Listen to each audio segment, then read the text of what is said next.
I'm Michael Matthews, the Improv GM, and today we're going to talk about playing evil. Now, I'm going to start off with a bit of acting advice. No villain ever thinks they're the villain.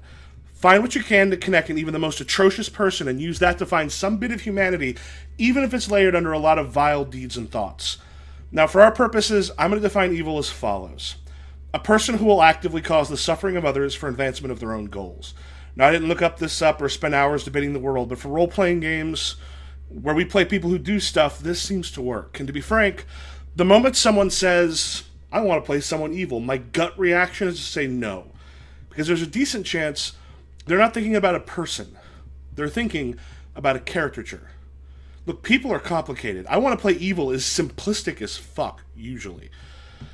Now, the problem with evil is, I know people who've seen pictures of Hitler having fun with other people, and they were horrified.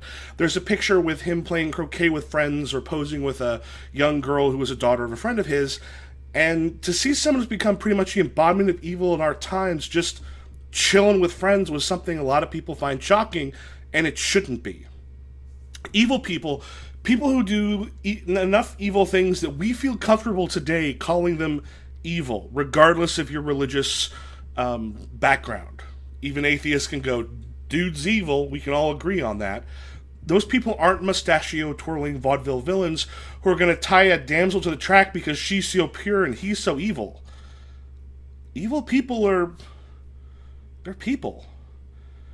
People are complex and many-layered and hypocritical. We have many different aspects to us, and it's perfectly possible for someone to be absolutely sweet to their wife, family, and friends, but still do some horrendous acts of evil. The villain shouldn't think of themselves as a villain. I think the fiction we consume helps define how we think life should occur or how life was, and I don't think that's often a good thing.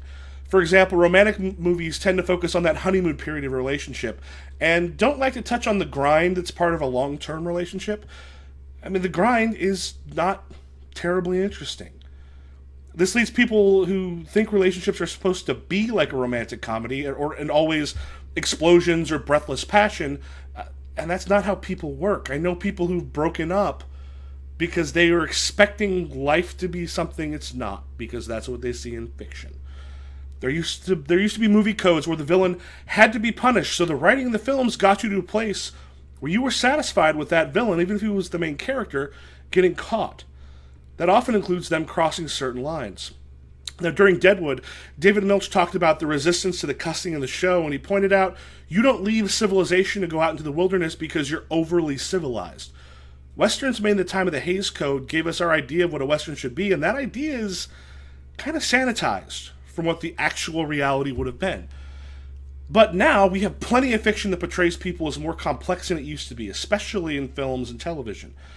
The Sopranos, Breaking Bad, Walking Dead, Game of Thrones, all currently popular, or recently popular, all deal with characters who do evil things, but we can still identify and care about.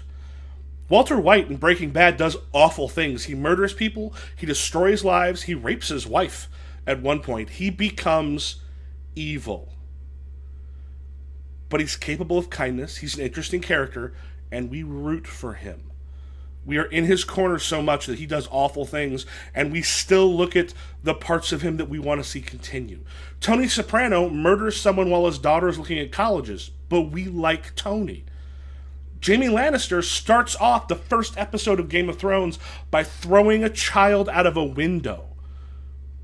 When I first saw his name show up as a point of view character in the books, a part of me is like, no, there's no way in hell I'm reading about Jaime Lannister. Jaime's now one of my favorite characters, but he's done awful things. But he's sympathetic. He's not awful to everyone, and he has grown and changed, because people are complex and difficult, and when we get to know them, we forget about the awful things they may have done. When creating an evil PC or NPC, it can be really good to remember this. Now, as a PC, the biggest problem with playing an evil PC is not that they're evil.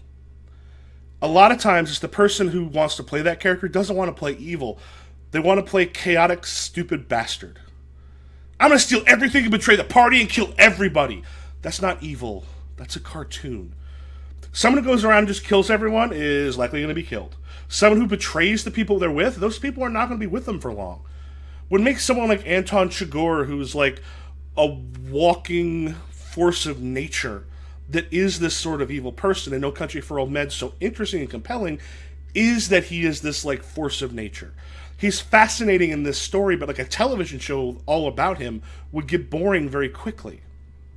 How often in a movie have you seen a villain kill one of his henchmen and thought, well, I'd be running as far away as possible as I could. How do people still work for this guy?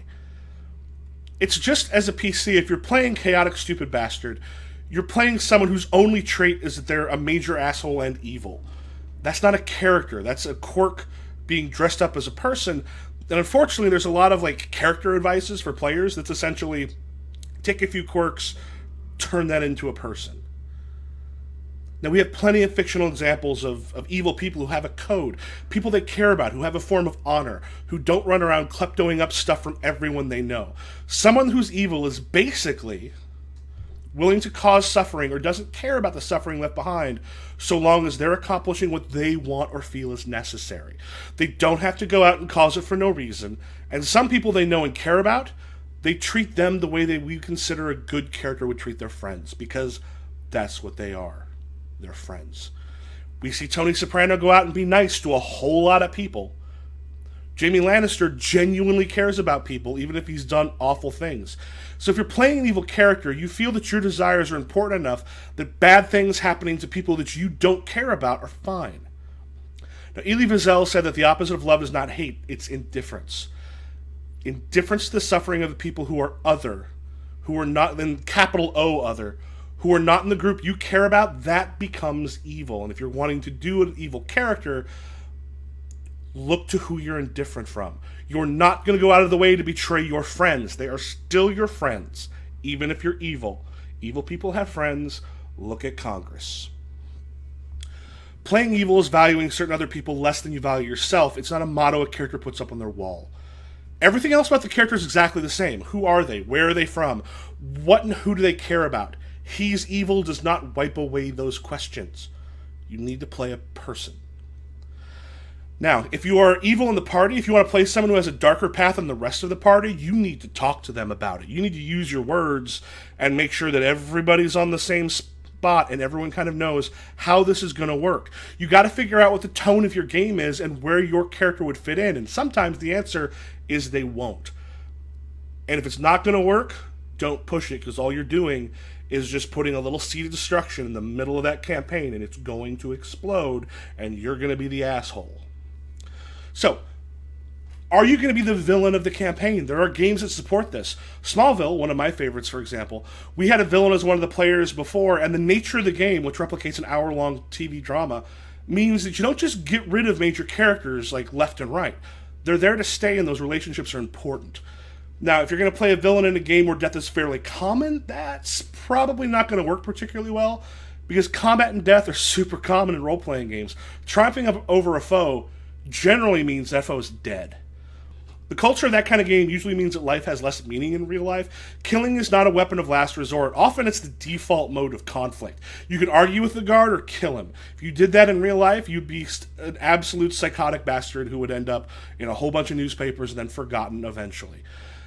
In this kind of a game, you're the antagonist in a world where killing the antagonist is the MO of the game. You're going to have to reach an agreement with your party for how this kind of character will work. Some of the information I'll talk about a little later might help. Speaking of, for GMs, playing an evil character as an NPC. Now, this is assuming you want evil characters who are interesting, three-dimensional, and will stick around a bit. So look at Supers games and comics. There's a number of reasons that killing isn't terribly common in them. And while you can talk about the comics code and the book, The Seduction of the Innocent, and a ton of other things, the really selfish reason that is actually the most compelling for us as GMs and role players. Making an interesting new villain is hard, particularly if you're coming up with ideas for superpowers all the damn time. And if you're playing something like Champions, you have to keep making new villains all the time, there's a reason we bring them back a lot. It makes things simpler on you outside of the game. Now, you can always take a gangster, a mob boss, or an orc, a name and a bit about who they are. It doesn't take much time. But creating and setting out powers and an interesting supervillain or something on that level, which we want them all to feel unique, it sucks. Like, it's fun for a bit, but like if you have to keep doing it every session because they keep murdering the villain, you're going to just start throwing nameless people at them. It's the Marvel Comics universe big problem of here's a whole bunch of CGI duplicates of some sort of alien race or Ultron or something. Because it's an easy way to give an actual challenge to a ton of players. So you're gonna want to treat your evil characters like more realistic versions of a superhero villain. Usually. Now, I don't know what the tone of your game is. They may be bigger than life, and that's fine. But there are tons of throwaway villains with neat powers who are essentially bank robbers. I'm more interested in the deeper, more interesting villains, the ones that aren't just walking murder machines. First of all, what is the thing that they want? What have they done to go about getting it? They don't care about the suffering of other people, but whose suffering do they care about?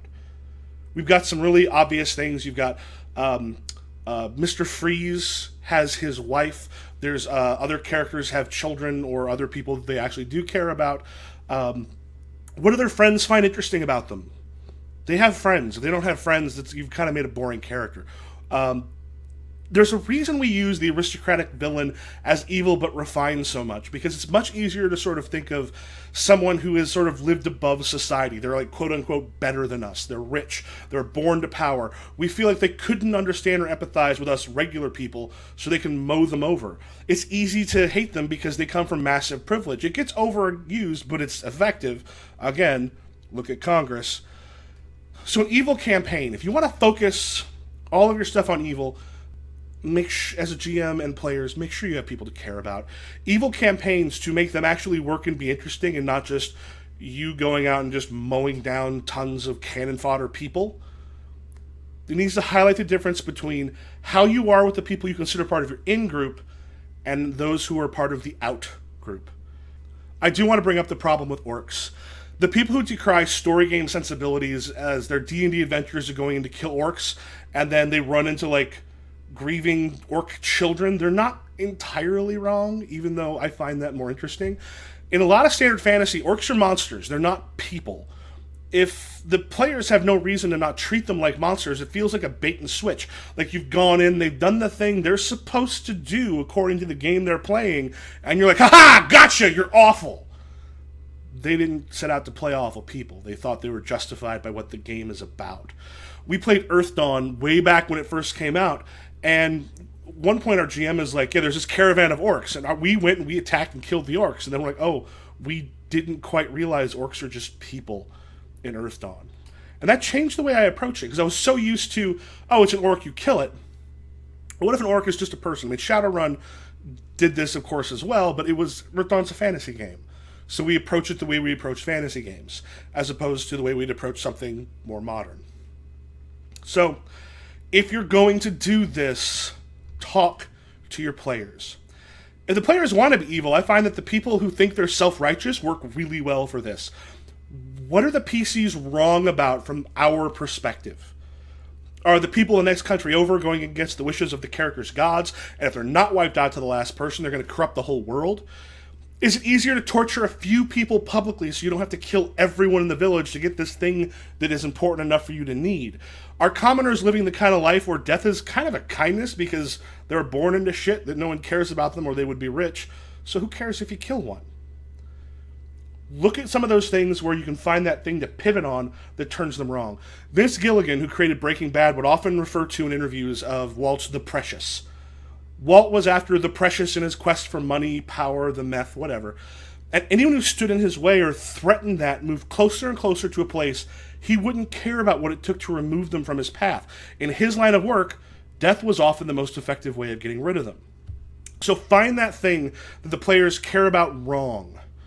And they're the precious that moves people that might otherwise care about over to a side where they don't care about them anymore. Let them see that eventual movement of someone who was important to someone who's now in the way, and now when you have to deal with them, there are consequences that the characters will hurt by.